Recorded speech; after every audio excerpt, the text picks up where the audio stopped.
Bore da iawn I chi gyd a chroeso i'r oedfa foreol yn aelodau, yn gyfeillion, yn ymwelwyr, hyfryd I weld rai ymwelwyr gyda ni ffein ffrindiau hefyd, lyflu I weld chi gyd. Surprised to see so many. I thought most of you would be running this morning in the marathon. And lovely weld chi, lovely to see you all.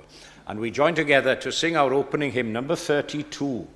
32, trwy dysbryd heddiw awn i'th di a molian llawn, o dad pob dawn clodforwn di, daioni fel y môr sy'n llifo at bob dor, o ras a'n ior, un heisiau ni. 32.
Lythyr cyntaf Paul at y Corinthiaid ar gyfer ein darlleniad ni y bore yma, darlleniad cyfarwydd iawn, adeg swper yr arglwydd.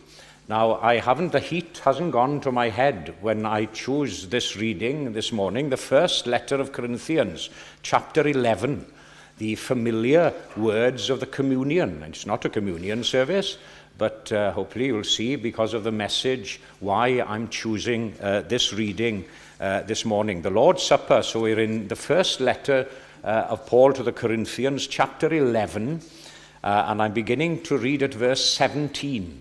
If you wish to follow in your English Bibles, I'm on page 1167, 1167 in the English Bibles, 1 Corinthians chapter 11, starting at verse 17. Ac os ych chi am ddilyn yn y Gymraeg, dwi ar dudalen 189. Difrio swper yr arglwydd. Adnod 17. Ond wrth eich cyfarwyddo, dyma rhywbeth nad wyf yn ei ganmol ynoch, eich bod yn ymgynnull nid gwell, ond gwaith.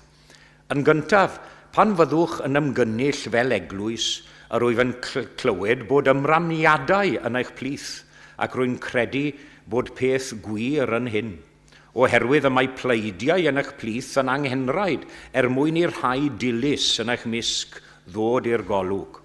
Felly, pan fyddwch yn ymgynnull, nid swper yr arglwydd y byddwch yn ei fwyta, oherwydd yn y bwyta, a mae pob un yn rithro i gymryd ei swper ei hun, ac y mae eisiau bwyd ar un, ac un arall yn feddw. Ond, onid oes gennych dau i fwyta ac yfed yn ddynt? Neu a ydych yn mynnu dirmygu eglwys ddiw a pheri cywilydd i'r rhai sydd heb ddim? Beth a ddywedaf wrthych? A wyf i'ch canmol yn hyn o beth?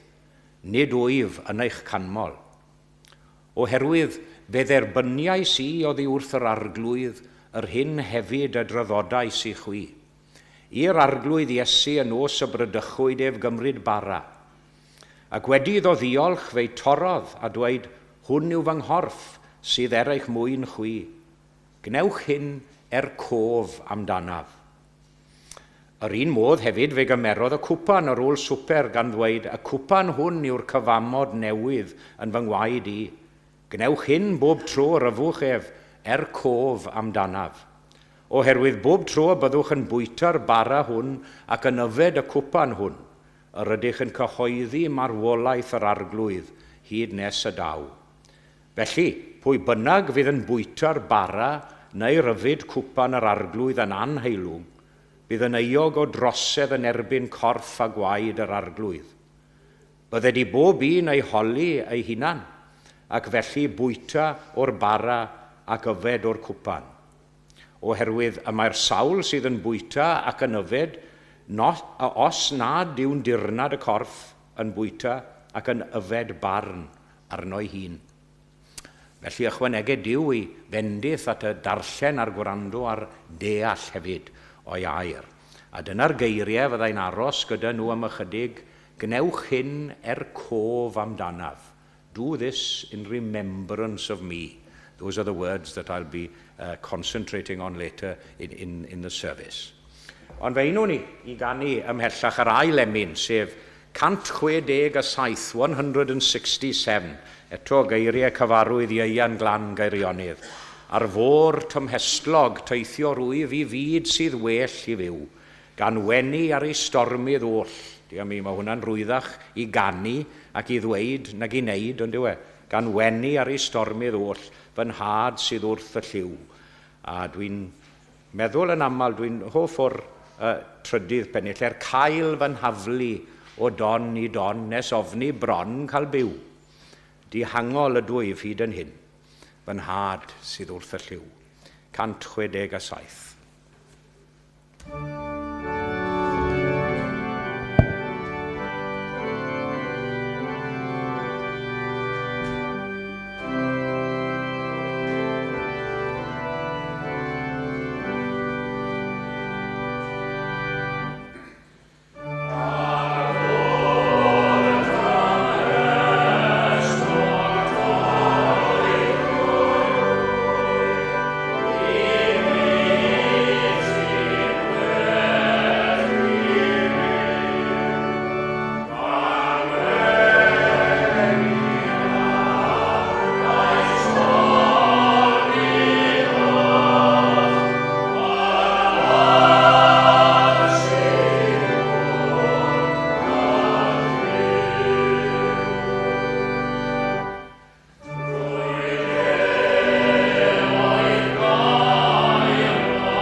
Gawn ni droi nawr at Dduw mewn gweddi. Let us turn to God in prayer. Duw a thad ein harglwydd Iesu, ni'n troi ata ti unwaith eto mewn gweddi ac mewn addoliad fel hyn. Ti yw ein creawdwr a'n cynhaliwr. A ti yn unig sy'n heiddi'r clod a moliad. Ac i ni'n plygu ger dy frond i fel hyn unwaith yn rhagor y bore yma. Yn wylaidd ac yn ddiolchgar am gael cyfle i wneud. Ac ar ddiwedd mis arall fel petai yn ein hanes ni, mis arall o'r flwyddyn wedi gwibio heibio. Ac i ni'n edrych ymlaen yn llawn ffydd i'r dyfodol ac i ni'n gweddio am dy bresenoldeb yn wyneb beth bynnag a ddaw i gyfarfod â ni ar daith bywyd. Lord God, as always, we come before you confessing as well our many faults and shortcomings. We've been quick to worry and to fear about a lot of things, and slow perhaps to trust in you. Quick to speak and slow to listen. Quick to judge others perhaps and slow to love and forgive.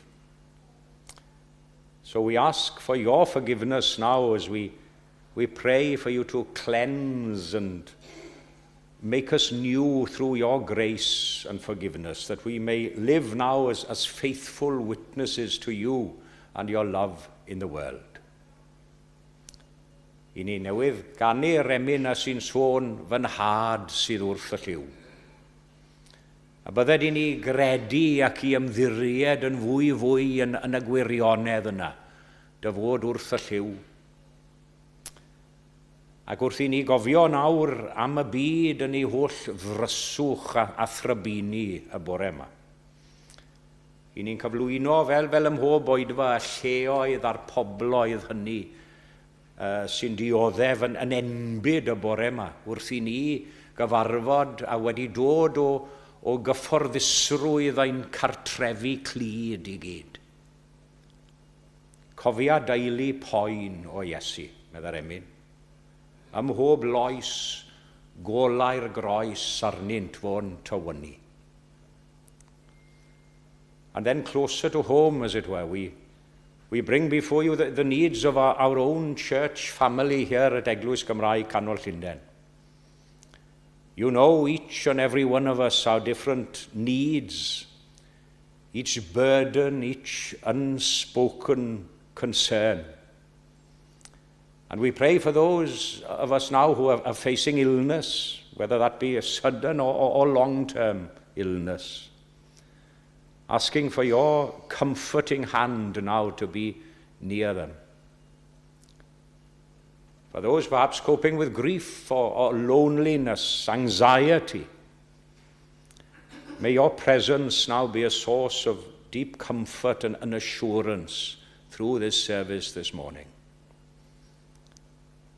And we remember many facing other problems perhaps in life, financial pressures, job uncertainties, or family struggles.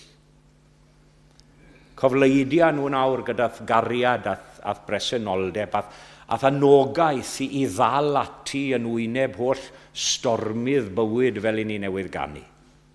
Holl draialon bywyd. A helpa ni hefyd fel cynulleidfa y bobl yn y lle hwn i fod yn dosturiol ac yn ofalgar. Yn barod i gynnal beichiau ein gilydd fel i ni'n adrodd wrth fwrdd y cymyn yn y cyfamod eglwysig. So as we continue to worship this morning, we pray for your influence and your guidance on us all, on everything we do and say and think, that everything may be acceptable in your sight, O Lord. Shape us, mold us into the people you would have us be. Not only listening, but acting as well. Nid yn wrandawyr y gair, ond yn weithredwyr y gair, gwneithurwyr y gair hefyd. Felly ni'n cyflwyno y gweddiau cyhoeddus hyn a myfyrdodau tawel ein calonau, yn enw ac yn heiddiant Iesu ein gwaredwr bendigedig, ein craig a'n prynwr. Amen.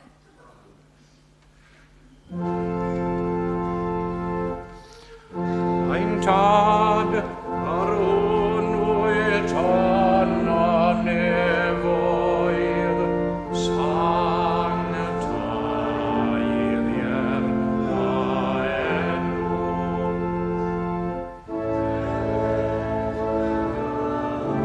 Ai'r nas gwneler daewathus.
Wel, croeso cynnes i aelodau i gyfeillion ac ymwelwyr ein hoedfa, gan gynnwys y sawl sy'n ymuno ni'n rhithiol. A bore da Miriam fyd. A warm welcome to members, friends and visitors to our service, including those joining us remotely. A ni'n diolchgar iawn i'n gweinidog am ei arweiniad y bore yma ac i Mike am ei gyfraniad wrth yr organ. A bydd oedfa hwyrol am 6 a chylch trafod beibledd am hanner awr 4.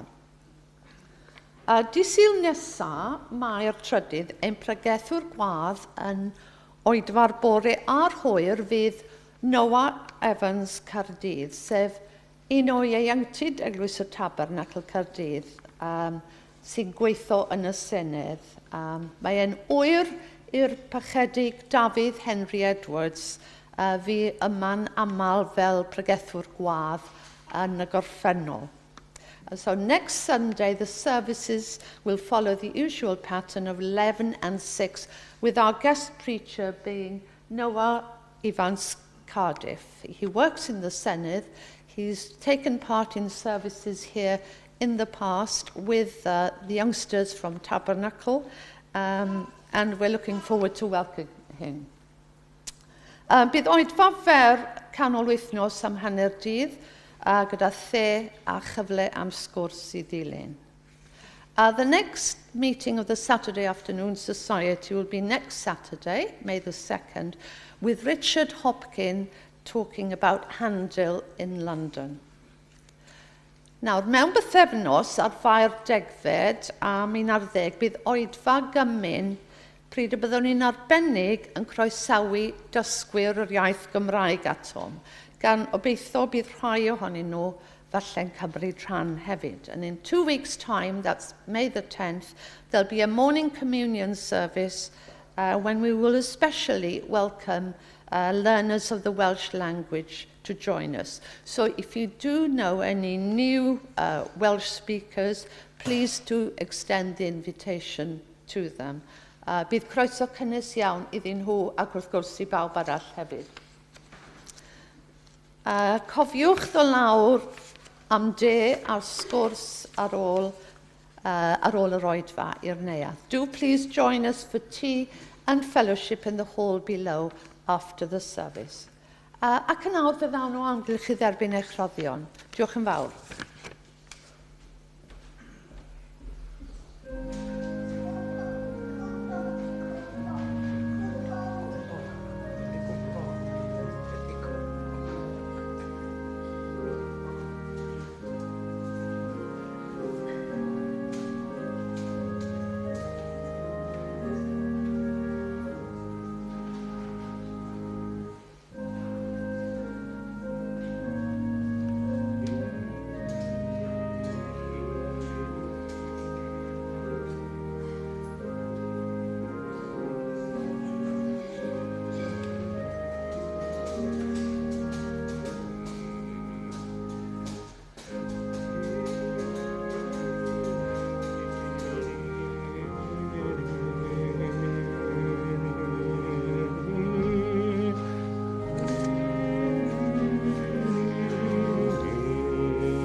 Roddion a ddagwn i ti arglwyddiwr, a diolch am dderbyn yn gasonodd stwr, yn llawen a gnawn a'n haddi'n edanghyd, i ddwy'n tystiolaeth i ti yn y byd.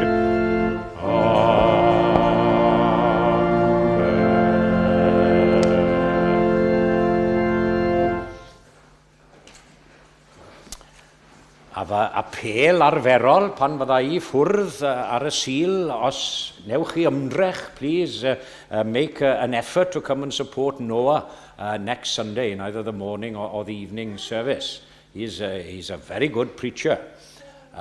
So come and support in the morning or evening, or both, if you're available, of course.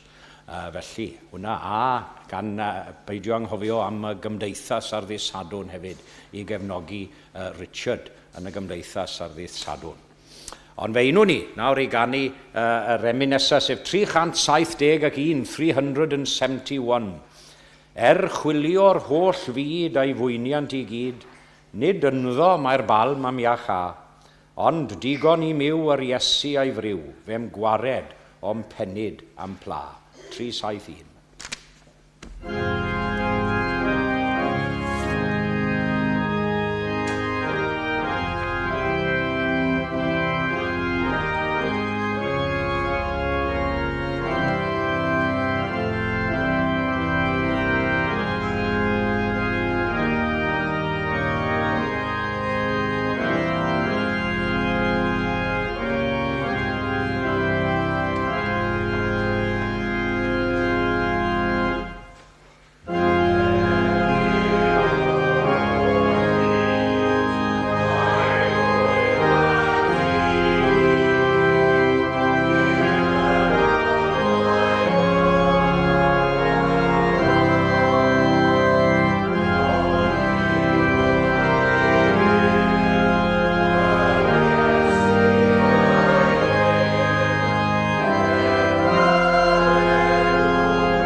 Gnewch hyn cof amdanaf. Do this in remembrance of me.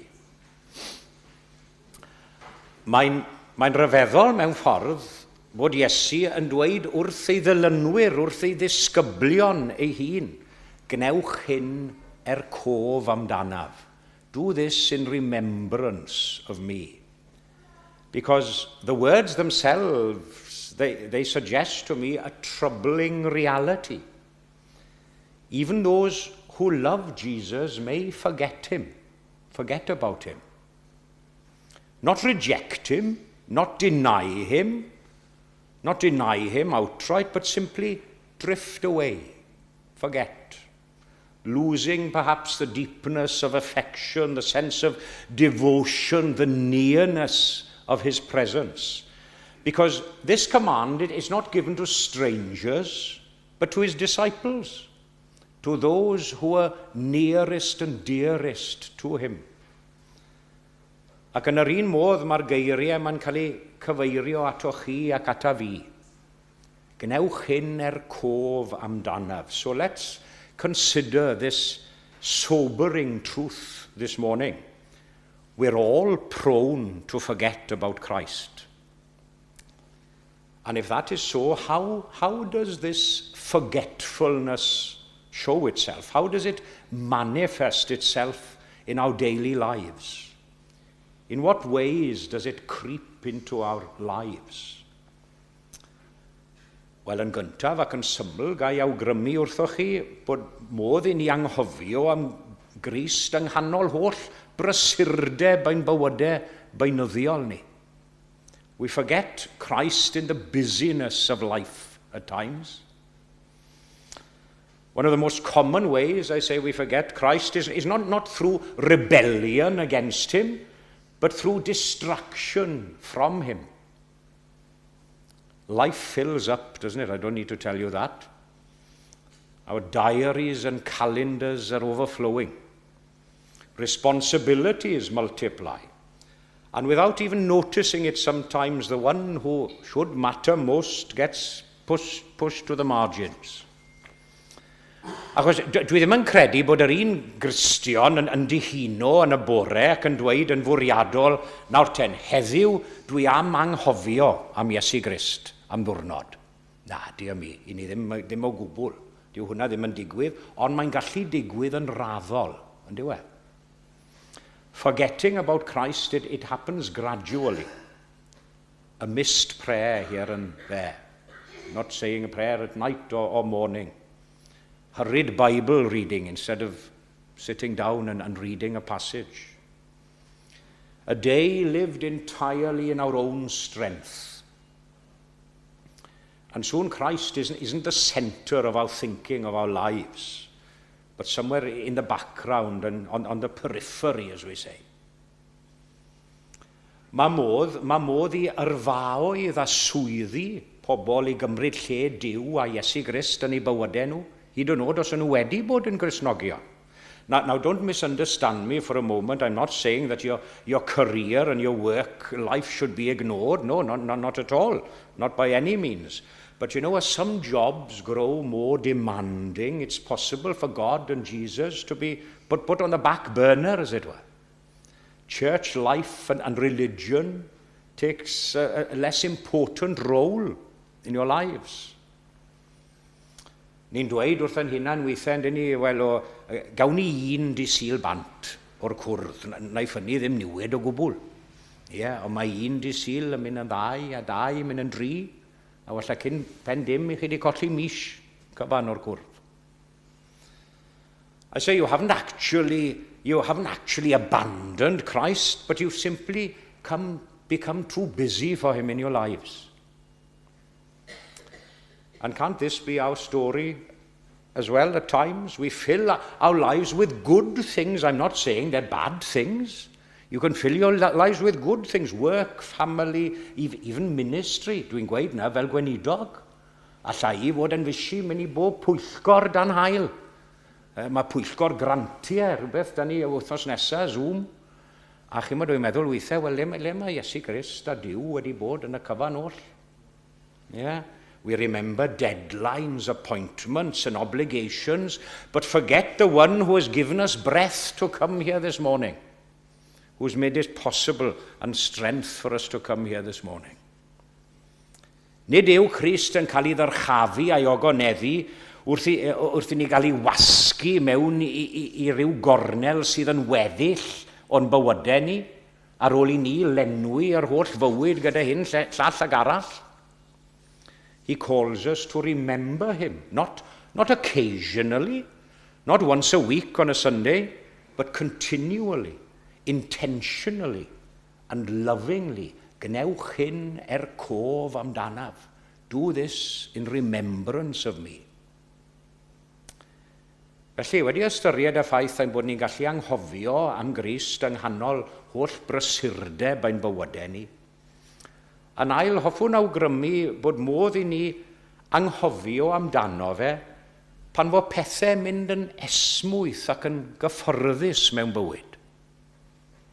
We forget Christ in times of ease and comfort in life. That's my second point. Strangely, I say strangely enough, we're more likely to forget about Christ when life is going fine. No problems.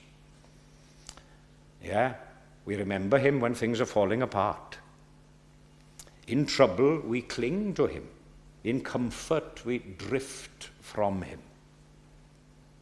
Pan fo gweddiau yn cael ei hateb, pan fo iechyd yn gryf, pan fo perthynas ag eraill yn hapus ac yn ddedwydd, i ni'n dieddol o ddechrau teimlo'n hunan hyderus, ond i ni, ac yn hunan ganhaliol.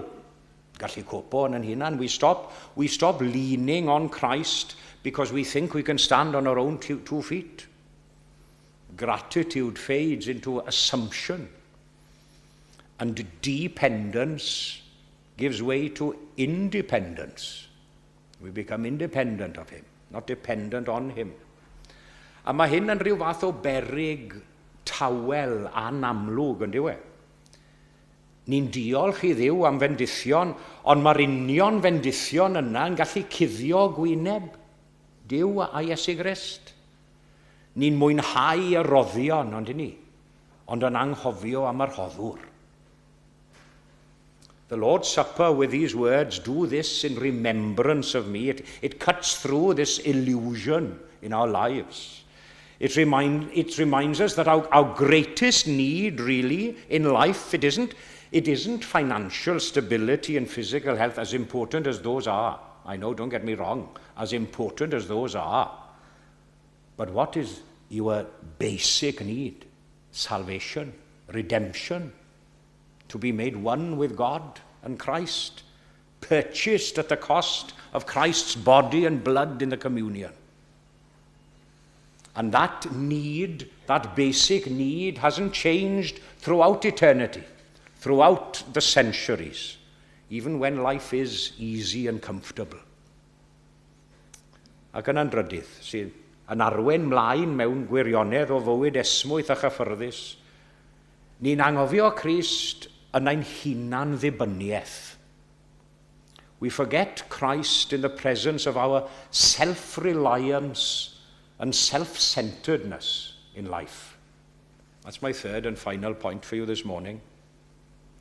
Leading on in a way from the easy and comfortable life. Because we forget Christ when we allow things, call it the old-fashioned sin, to linger in our lives, or to begin to trust ourselves rather than to trust in him. Mae gan yr hen bechod, mae effaith andwyol iawn arno ni, achos mae'n gallu merwino ein synhwyrau, to numb the senses, as the saying goes in English. To numb the senses, cymylu ein golwg ni, yn pellhau ein calonnau ni, oddi wrth Dduw. When we cling to what we know is wrong, we naturally avoid the one who is holy and wants to make us better. Not because he has moved away from us, because we have moved away from him. At the same time, self-reliance pushes Christ out of the view. When we begin to think, right, I've got this sorted, I can cope in my own steam, we no longer feel the need to look to him. Prayer perhaps becomes a little optional extra in our lives. Christ becomes at best a helpful addition rather than an essential saviour. Pa mor amal I chi'n byw fel hyn, gwedwch? Ni'n dweud yn amal bod ni'n ymddiried yn Nghrist ac yn niw, ond yn amal I ni'n ymddwyn fel sa popeth yn dibynnu arno ni ein hunain. Ynddo e? Ac wrth wneud felly, ni'n anghofio amdano fe. Nid o reidrwydd mewn meddwl, ond mewn gweithred. Y ffordd I ni'n ymddwyn. To remember Christ is to acknowledge our continual need of him. To see him not as a past solution, but as a present necessity in our lives. Gnewch hyn cof amdanaf. Do this in remembrance of me. So these words, they aren't just a ritual instruction at the communion table.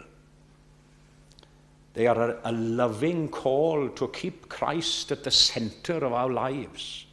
They remind us that we are forgetful people, gwaith ar modd, but also that we are invited again and again to return our focus on him.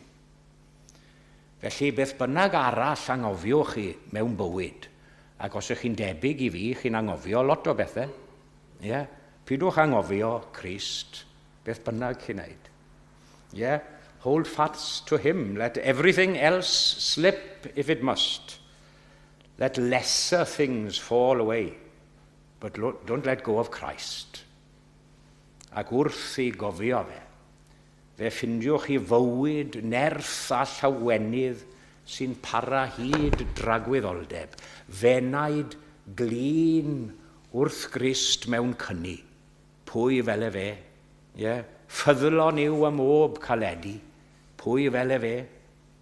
Os yw pechod yn dy ddrysu, angrediniaeth am dy lethu, hwn a ddichon dy waredu. Pwy fel fe? Gogoniant yw enw. Amen.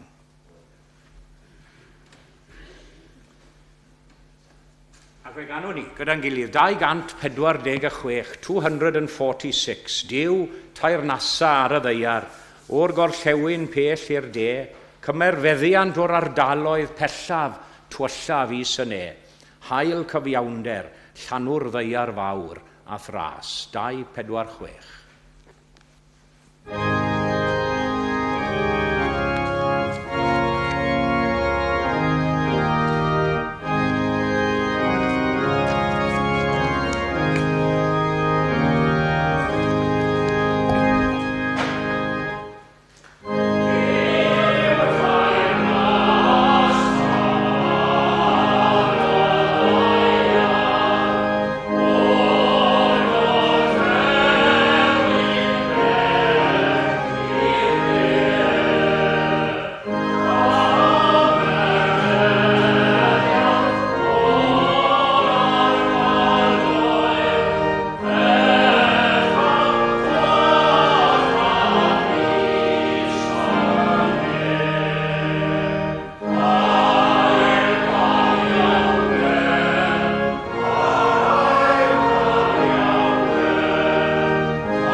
Gawn ni roi ein gofal nawr i'r arglwydd. Let us commit ourselves to God in prayer.